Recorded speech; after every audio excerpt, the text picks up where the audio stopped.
Hey guys, welcome to Brian's Man Cave. So today's just kind of like a fun topic. I saw a meme on Facebook on the Atari Age group.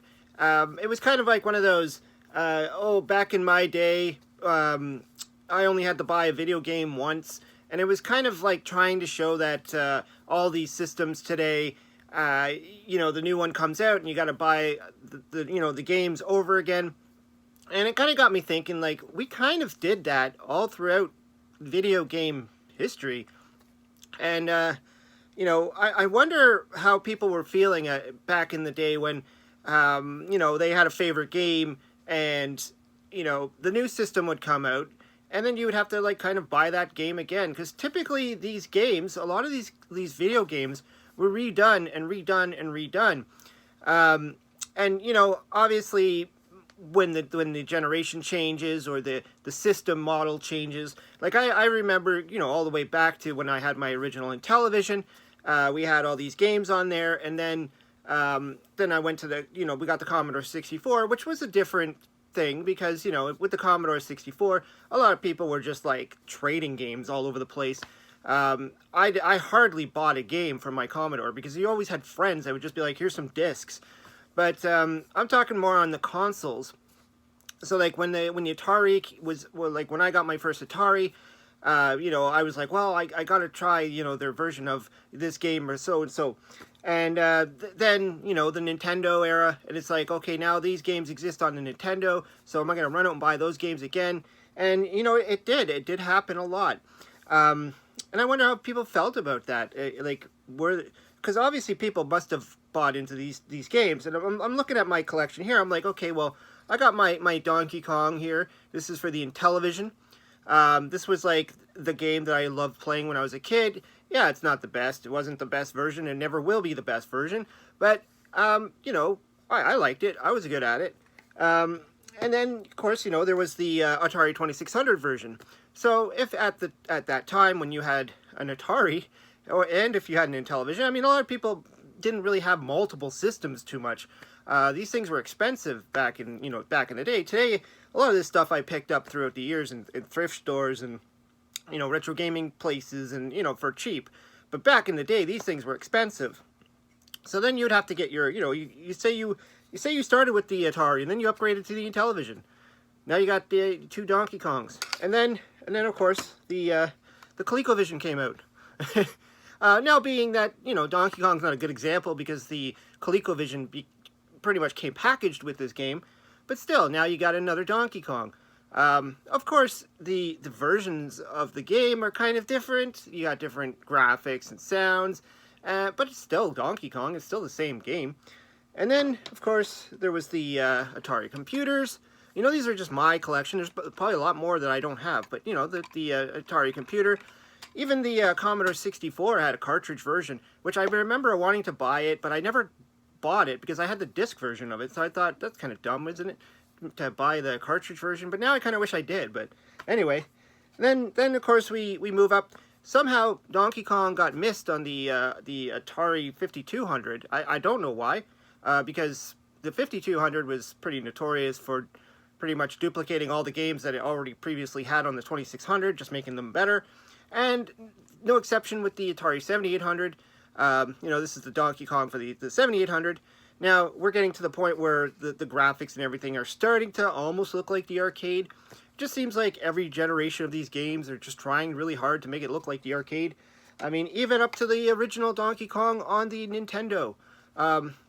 These two are very similar, actually. They're very close in how they look, but the sounds are obviously different. The Nintendo had a better sound chip than the 7800. I mean, the 7800, from what I understand, ran off the original sound chip from the 2600.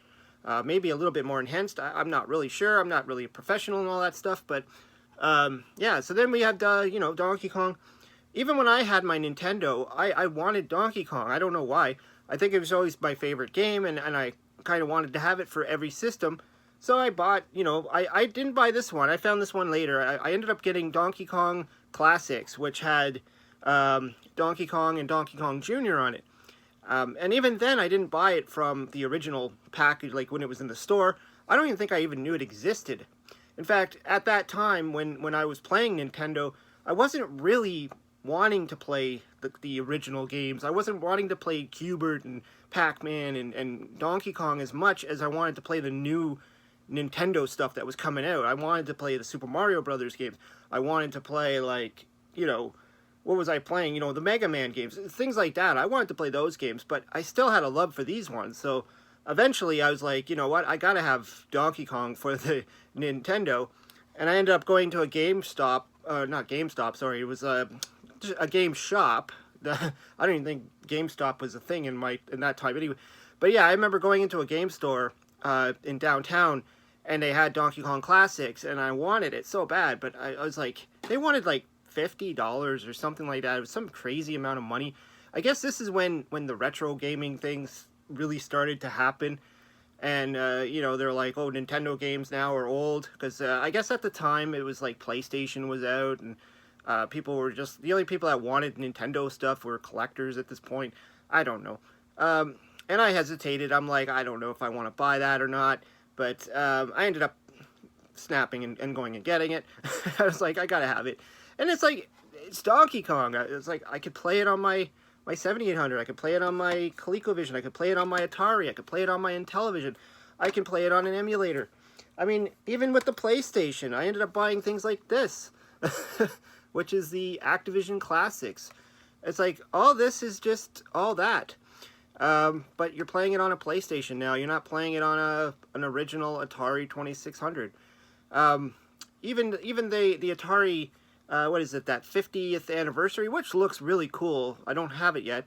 But that recently just dropped. And that you play that on the Nintendo Switch. You play that on, I don't know if you could play it on any, like, I think you could play it on the Xbox and Steam and all that stuff. I'm sure there's multiple versions. I didn't really look into it too much. But, you know, from the people I've seen on you know, on YouTube and on Facebook and stuff showing off their Nintendo Switch version of it or whatever, point is, you're buying the same game that you already have there or over there or in, you know, in some capacity physical form. But quite interesting enough, though, some people have actually did the purge where they're like, you know what, this physical media is just takes up shelf space. It's everywhere. I have to dust it.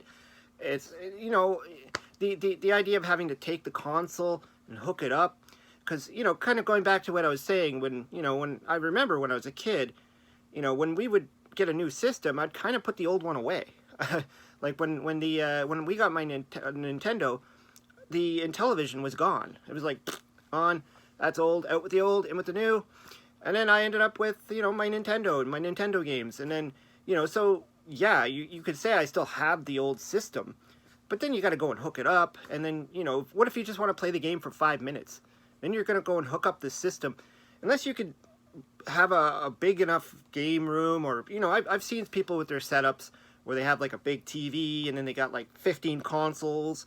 Kind of like the one of the episodes of the Angry Video Game Nerd, he did a video where he was showing all his connections in the back, and he had to have, like, all this, you know, fancy stuff, switchers to, okay, if I want to play Super Nintendo, I have to flick this, and I have to do that, and I have to put the power, and I have to put the channel onto 3, you know, that kind of thing, right? So unless you got that kind of big setup, I mean, just to play a couple of Atari games, when you can get things like this, like the compilations, get rid of all your old crap, because now a lot of it's worth money. Some of it not. Some of it's still pretty cheap. But the point is, you know, if you want to play these old games, you could pretty much do it. You know, oftentimes I just end up using my computer because it's just you know, it's just easier. You got an emulator. You just fire up the emulator, play the game. I mean, I'm not a purist. I don't think that you have to always play on original hardware. I like playing on original hardware. It gives me some nostalgia feeling, but sometimes it's a pain in the butt, you know, getting that old system out, hooking it up, hoping it works, blowing dust out of the cartridges, all that kind of crazy stuff. But anyways, I've kind of like rambled off topic here. My whole point was, what are your thoughts on that, about buying the same game? And you know, especially today with you know, I don't think the video game technology has really changed much in the past few years. You know, even though the Xbox, you know, the next edition of Xbox comes out, to me, the games kind of all look the same. I mean, would you buy the same game if it wasn't backwards compatible? And, you know, just something, food for thought. Anyways, yeah, I think I've rambled on this topic enough. But yeah, I just want to hear what your thoughts are. You know, did you like having to rebuy the same games? Did you rebuy the same games, or did you just put them away and then go on to the next system with whatever new stuff? I know that might have been hard back when Atari kept releasing the same games over and over and over again on every system. But I mean, you know, there would be the odd gem that was new. Anyways, let me know what you think. Throw some comments down below. Always like to hear what you have to say. I hope you subscribe, and I'll talk to you later.